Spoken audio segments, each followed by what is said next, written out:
Welcome to Vet2Vet, Conrad Kaskowski with the American Legion Post here in Plymouth, Wisconsin, because we do have people from out of state. And with me is Alan Knoll. Dwayne is taking a little break, and Alan's going to have a very interesting story for you to tell, or he will tell. And so he needs a little introduction. I don't have all that time to lead up most of the show if I tell you everything. Okay, let's start off with Alan is the commander of the Franklin American Legion Post. He's an Army veteran, Vietnam War veteran, also a recipient of the Purple Heart because of an incident that was just unbelievable and described in a book where there was two Huey helicopters collided and Alan was the only survivor, and that could be a show in itself. Besides all of that, he is the you're on the Veteran Service Commission for Sheboygan County. You're also you're a Veterans Court, which we did a show on. Mentor Court, yep. Yep, and if there is an event happening and dealing with veterans, Alan will be there if he's not heading it, and that can be within the city, the county, the state, even national. And like I say, I think he's ready to kick me because he has a very important message for you. And also, by the way, we're in Plymouth High School, and before I forget, he is also an alumni in Plymouth High School and a Hall of Fame recipient for Plymouth High School. All right, now, why are we here? Alan is the chairman for a project that is very, very near to his heart, and that deals with the Sheboygan County Memorial.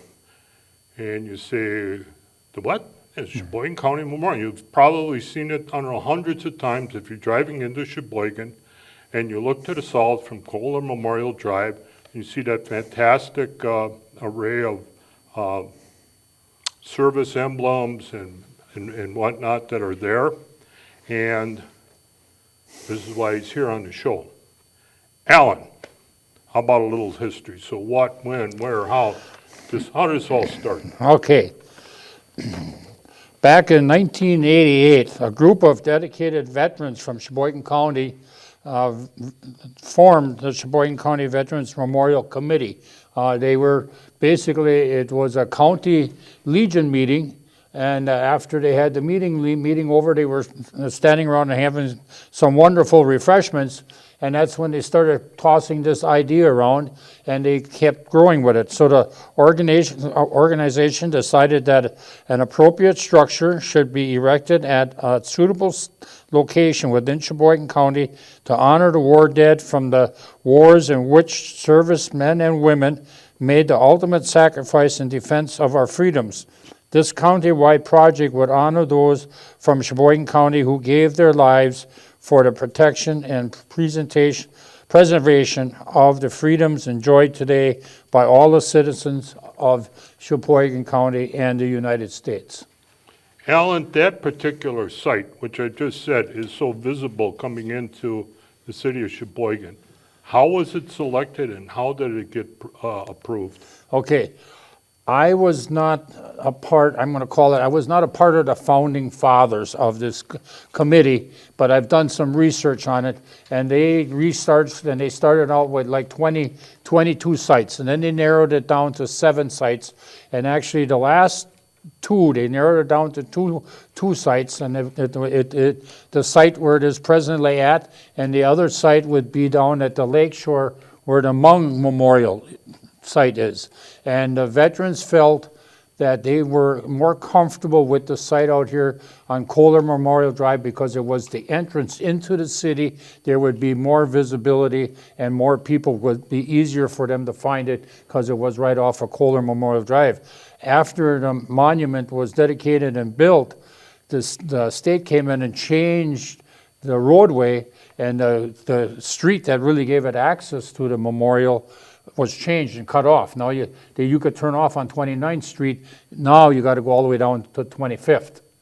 So, but it's still very visible. Yes. You got to admit that. Yes. Okay, So I don't know if it's being shown up on the screen or not. So the design, who came up with that design? Okay, there was several designs submitted. I believe they had 5 of them. And finally, the design that they went with was Norman Minster. He was a local architect right here in Sheboygan, and he came up with the design, and they really liked what he did, and it was easy access. The white arches came from cast stone and down in Adel, so they were able to use a lot of local companies that were in building this monument, so that was part of it, and they really liked the arch part of it. Going back to the site where it's at, is that private property? No, that is Sheboygan County property, so everything that stands on that property belongs to Sheboygan County. Our committee, when we purchase something, and once it's mounted or placed on that property, it now belongs to Sheboygan County. So it belongs to everybody in Sheboygan County. The committee doesn't own anything. Okay. Now, you must have had somebody to consult with, and you had to put together a budget. How did that all come about?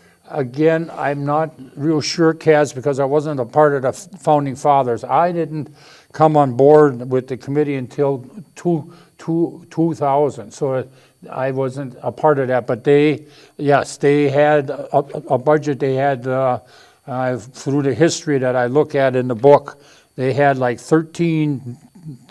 They had the main committee, and then they had 13 subcommittees. They had a fundraising committee. They had a construction crew committee. They had to do also the research on all the veterans that were KIAs in the wars, and so there was many different subcommittees that worked together on forming this memorial.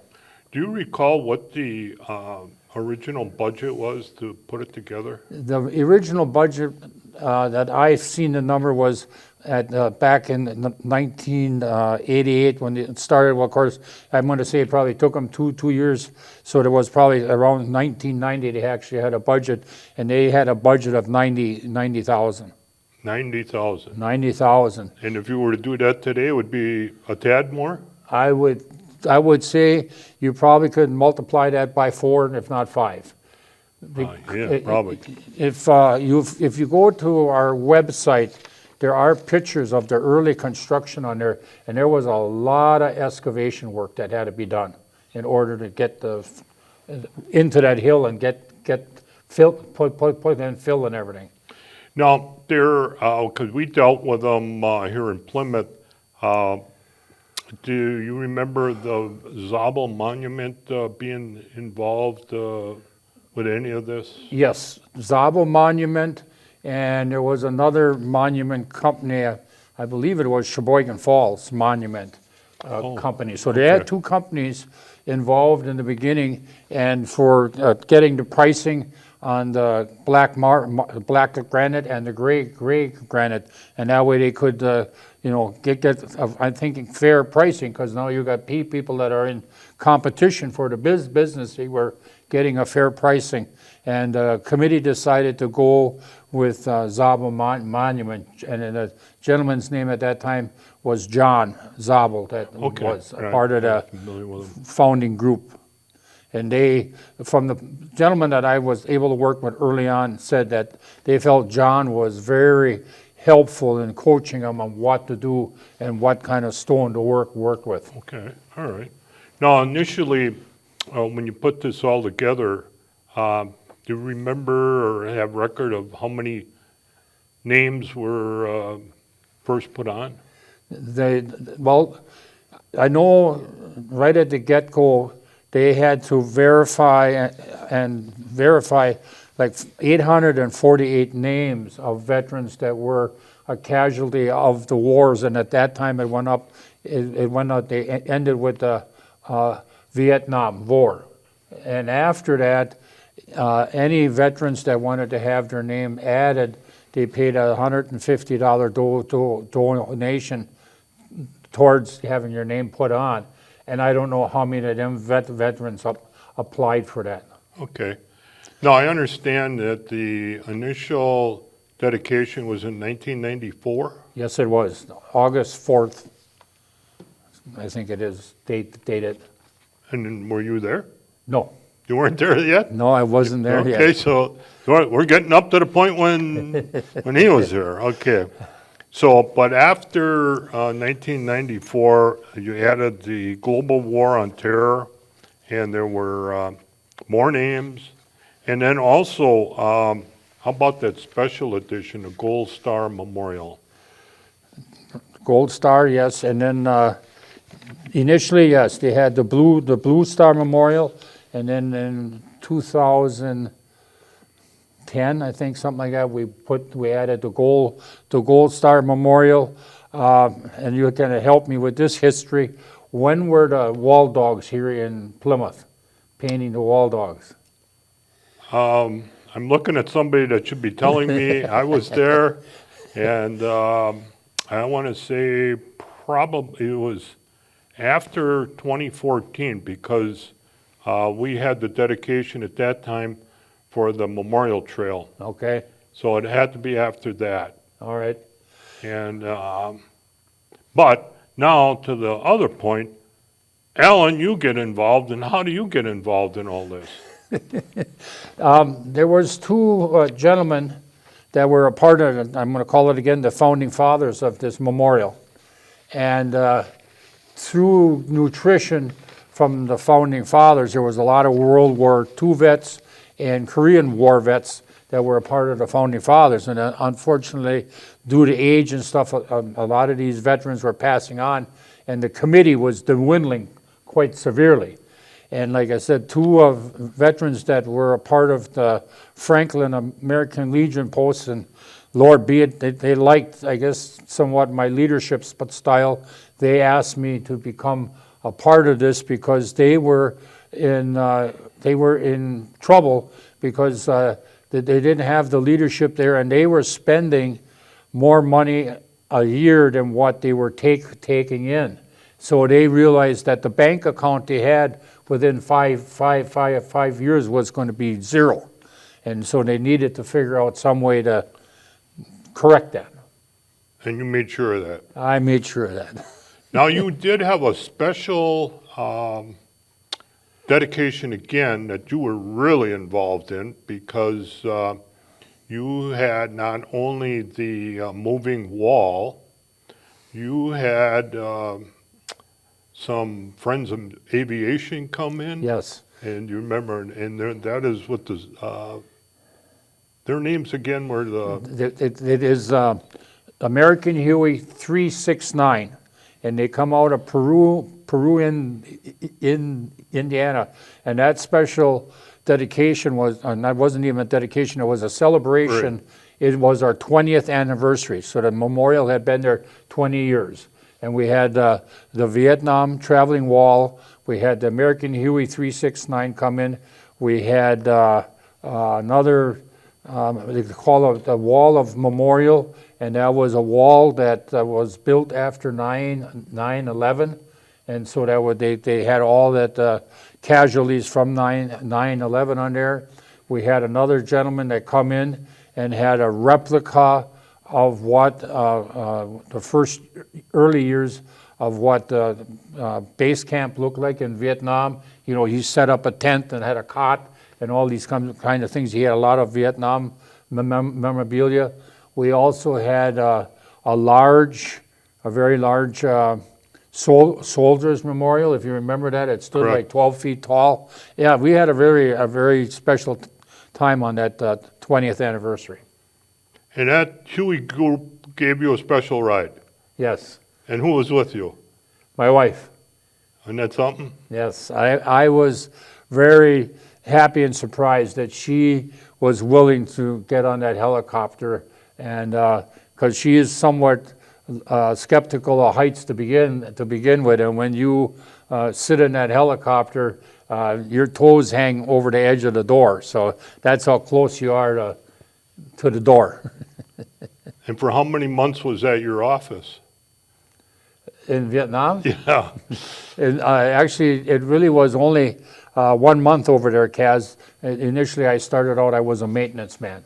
I only was a crew chief and flew for 30 days. Okay. But that was your office. That was my office, yes. Now, the main reason why we wanted you here is because the memorial needs a little cash, right? We need some money, and I don't know how well it's going to show up on the camera, but if you can see, here's a big wall that was originally there. In 2015, we added this wall, and now our next project, we want to add these 2 walls that are on an angle, because we're doing such a great job of promoting this memorial. We're adding between 100 to 140 names a year. And so that's where these names go on those walls. And so we've done some calculations, and within 3 years, we would be possibly out of wall space. And so we decided we want to be proactive and build these next 2 walls, so we should have wall space for many years to come. Great. Now, hopefully up on the screen, we have a contact for you, and we have address of people, come on, open up, help Alan out. Like you say, one of the things, if you go to the dictionary, look up veteran, you're going to see his picture there. So he needs all the help you can get, and I know that you're going to help him out as much as you can. If there's any veterans posts or whatever that are viewing this, again, look at that. Alan, would be greatly appreciated. So, Alan, any other comments? Yes. Within the next week or so, you will see this brochure come up on our website page and also on Facebook. So you can read through this whole brochure on the web page a lot better than you can here. And again, you'll get all the information inside here. And yes, my name and phone number and my email address is all on the back page. We are a 501c3 nonprofit organization. Any money you donate to us, you will receive a thank you letter with our 501c tax number on it, so you can take that to your tax accountant so you get credit for the donation to our memorial. And the amount of money we're looking for, we are estimating and budgeting ourselves at $200,000. We're $100,000 a wall. Well, there you go. Remember, you win the lottery, think of him right away. Yeah. Or if you got to think of him right away. So, thank you very much, Alan. I know this is a project that's really going to take off. I can feel it, because I know they're going to have some really help out here. So, next time... Should I read my number off, contact number, or not? You can, and hopefully it was on the screen, but go ahead and shout it out. My telephone number, if you wish to call me, is area code 920-207-1196. Again, 920-207-1196. My email address is really quite simple. It is anoel@excel.net.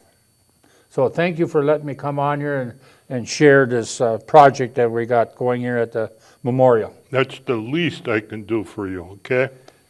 So next time, could be Dwayne again. I don't know. We'll see what all happens. We might pop up with another surprise. So I want you to stay safe, and above all, please stay healthy.